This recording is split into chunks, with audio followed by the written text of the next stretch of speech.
I'm Lily, a florist with a small shop downtown. It's not much, but it's mine. Flowers have always been my thing, they don't talk back, and they're a hell of a lot simpler than people.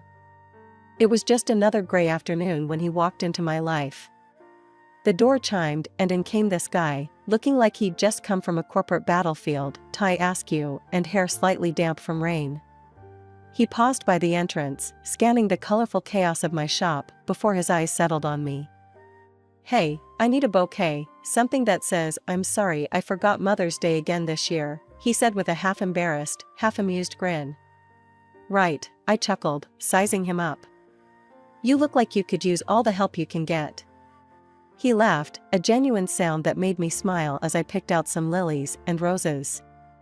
"I'm Jack, by the way." "Lily," I replied, hands busy with the stems.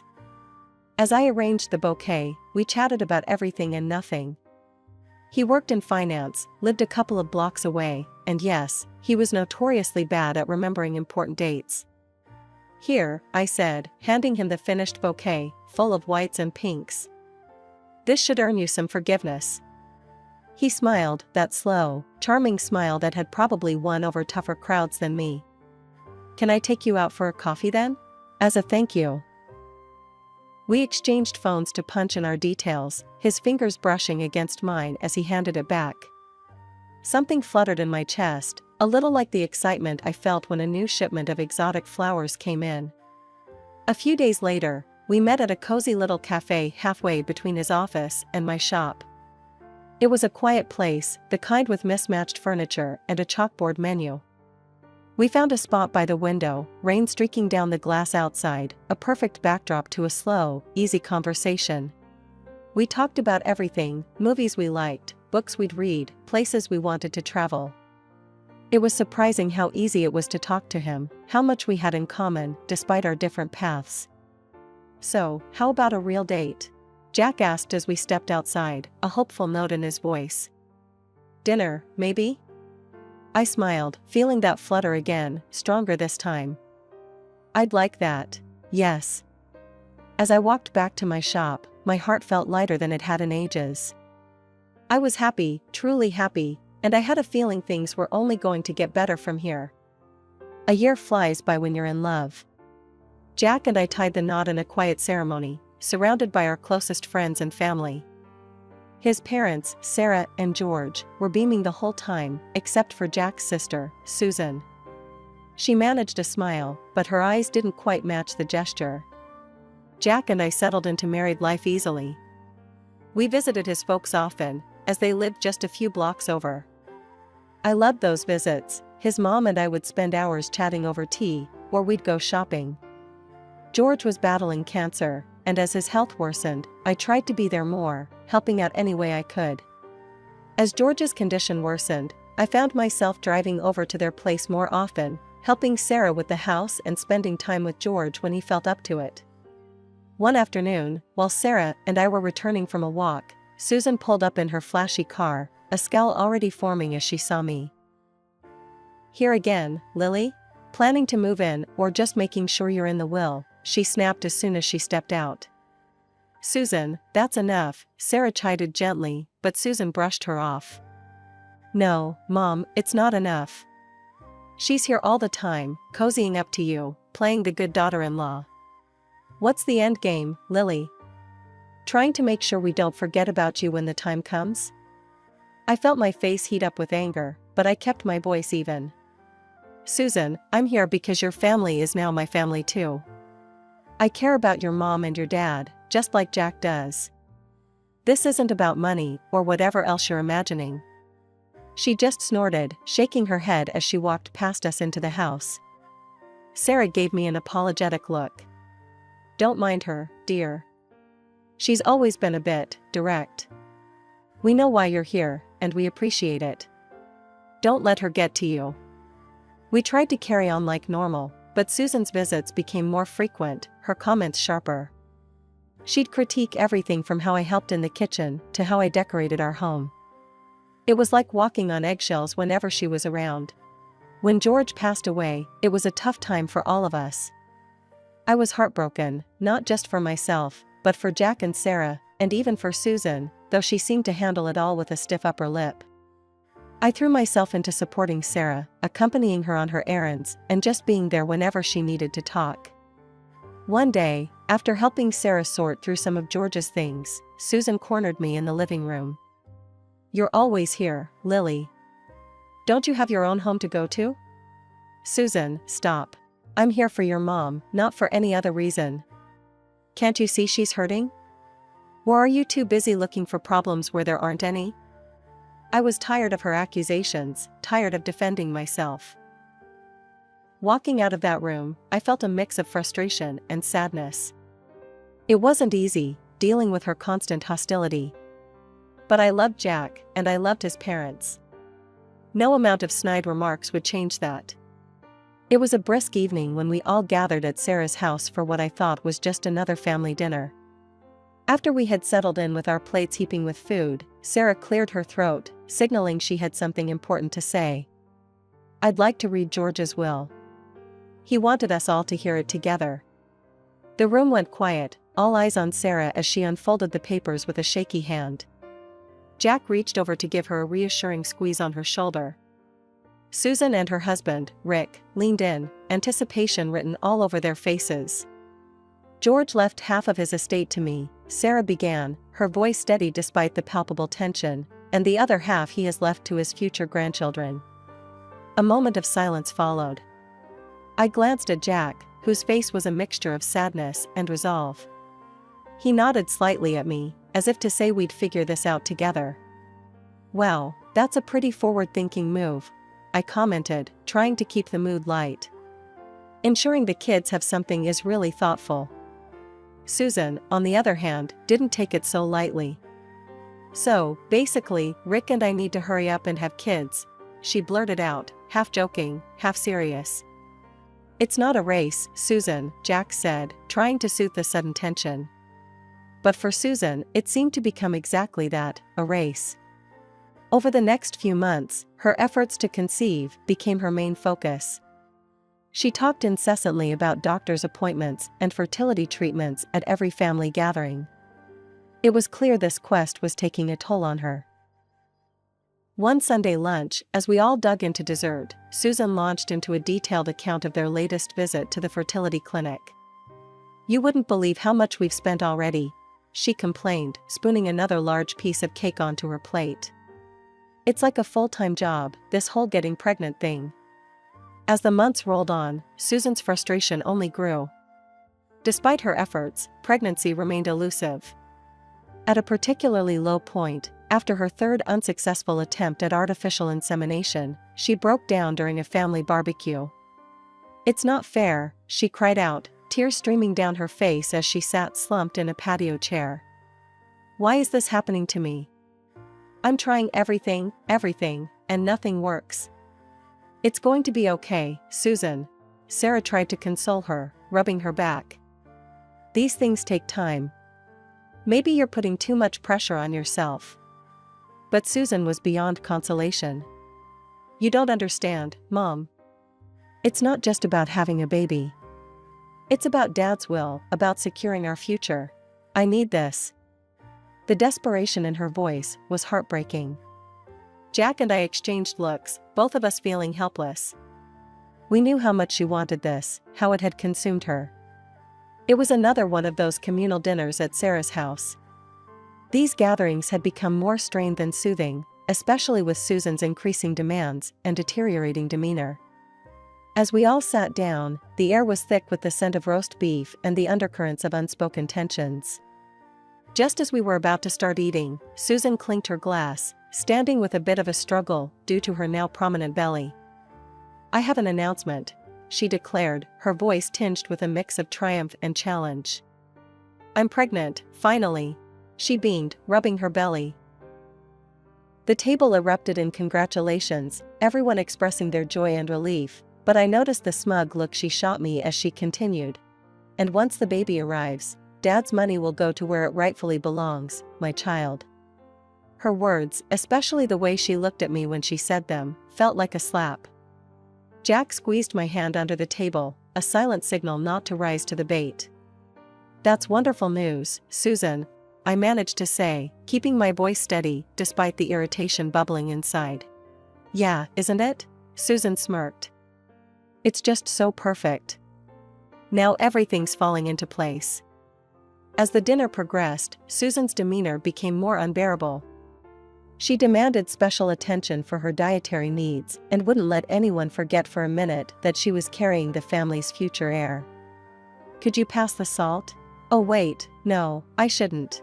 Doctor's orders, she'd say, then launch into a detailed account of her latest doctor's visit, fishing for more sympathy. Jack and Sarah were endlessly patient with her, but I could see the strain on their faces. Later, when I helped Sarah clear the dishes while the others sat digesting both the meal and Susan's news, she whispered, "I'm sorry, Lily. I know she can be a bit much." Her attitude only worsened over the months. Her pregnancy seemed to embolden her, giving her new ammunition to use against me. She critiqued everything from the way I dressed. "Don't you think that skirt's a bit tight for a family dinner, Lily?" To how much time I spent at work, "Must be nice, caring more about flowers than family." Each visit left me more drained than the last. I started making excuses to avoid these family gatherings, much to Jack's dismay. "I know she's tough, but she's still my sister. We need to show some unity, especially now," he'd argue. But it was hard. Hard to sit there and be the target of Susan's sharp tongue, hard to watch her turn what should have been a happy time into a series of battles, each one chipping away at the family's foundations. One quiet afternoon, when I thought I had the house to myself, I overheard Susan talking to Rick in the kitchen. "Once this baby is born, things are going to change around here. I'll make sure of it." Her words chilled me. It wasn't just about the inheritance anymore, it was about control, about reshaping the family dynamics to her whims. Life has a funny way of throwing you curveballs when you least expect it. One such curveball came my way on an ordinary Thursday morning. I hadn't been feeling right for a few days, nausea washing over me in waves, a weird aversion to coffee, and on a hunch, I bought a pregnancy test. When the 2 pink lines appeared, my heart did a little dance. I was pregnant. Barely containing my excitement, I waited for Jack to come home from work. The moment he walked through the door, I blurted out, "Guess what? We're going to have a baby." Jack's eyes widened, his briefcase hitting the floor with a thud as he rushed over to hug me.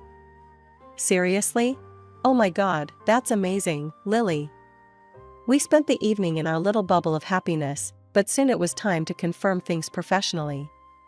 After a visit to the doctor and the positive results in hand, we decided it was time to share the news with Sarah.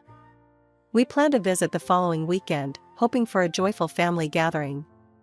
As we pulled up to Sarah's house, butterflies fluttered in my stomach. The news of our growing family felt like a beacon of joy amidst the usual tension with Susan. When we walked in, we were surprised to find Susan there too, her belly now quite prominent. "Mom, we have some great news," Jack started, beaming as he took my hand. Sarah's face lit up with anticipation. "What is it, dear?" I smiled, feeling the warmth of the moment. "I'm pregnant, Sarah. You're going to have another grandchild." Sarah clasped her hands together, tears brimming in her eyes. "Oh, my dears, that's wonderful. I'm so happy for you both." But as we turned to Susan, the atmosphere shifted. Her face drained of color, her lips tightening into a thin line. "This is convenient, isn't it?" Susan's voice was sharp, her eyes flickering with anger. "And how do we even know it's true? For all we know, she could be making it up to get a piece of the inheritance. We should have a DNA test. Who knows if it's even Jack's?" Jack stepped between us, his body tense. "Don't you dare accuse Lily of such things. She's your sister-in-law, and she deserves your respect, not your conspiracy theories." Susan scoffed. "Respect? She's nothing but a gold digger. Watch, she'll probably give birth to some freak." That was the last straw. Tears spilled down my cheeks, the hurt too deep to contain. Jack wrapped his arm around me, his own face a mask of anger and disbelief. "Apologize to her, now," he demanded, but Susan just rolled her eyes. "I'm not feeling well. I need to go home," she muttered, avoiding our gazes as she grabbed her purse and stormed out. Sarah hurried over to us, her expression apologetic. I'm so sorry, my dears. Please don't mind her. She's been under a lot of stress, and the hormones, they're making her a bit more. It's not just the hormones, Mom, Jack said quietly.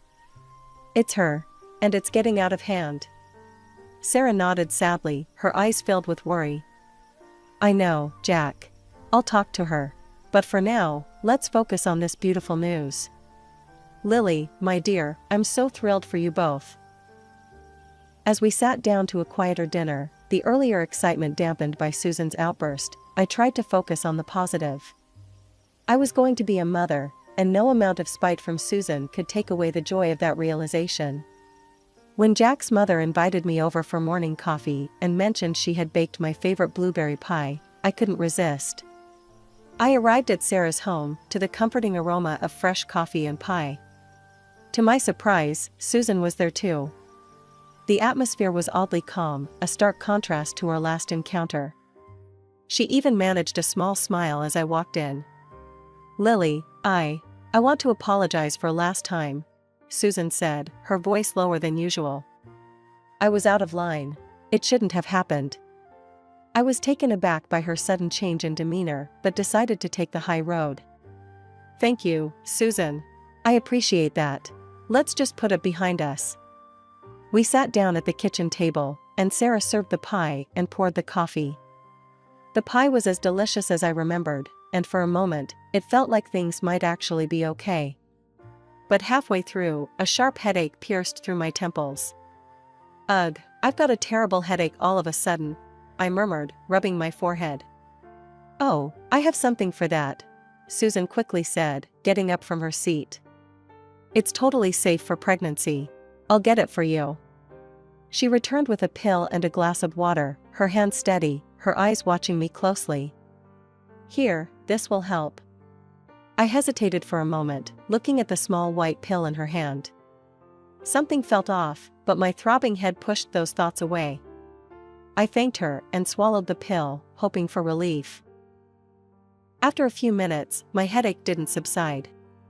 Instead, a wave of nausea overcame me. I think I need to rinse my glass, I said, standing unsteadily. In the kitchen, as I washed the glass, my gaze caught on something in the trash bag. My heart stopped when I saw the packaging. It was unmistakably the type of medicine George used during his chemotherapy.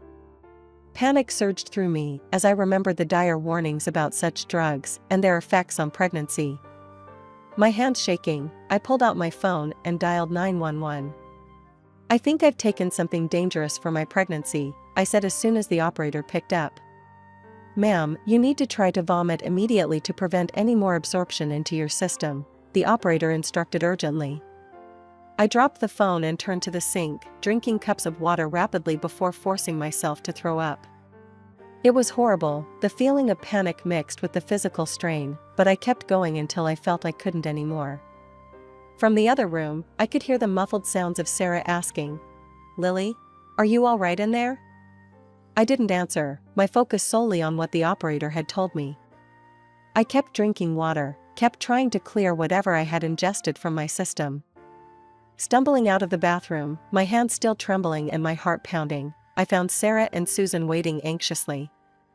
Their faces were etched with concern, or in Susan's case, something that flickered suspiciously like fear.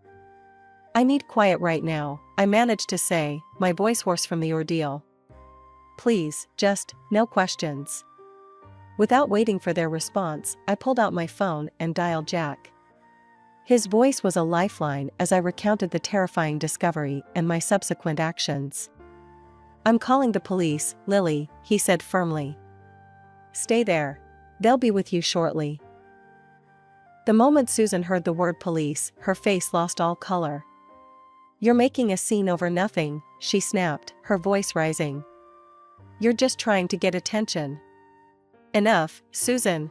Sarah's voice cracked like a whip. What did you give to Lily? Just paracetamol, Mom, Susan replied, her voice shaky, eyes darting around nervously. Nothing harmful.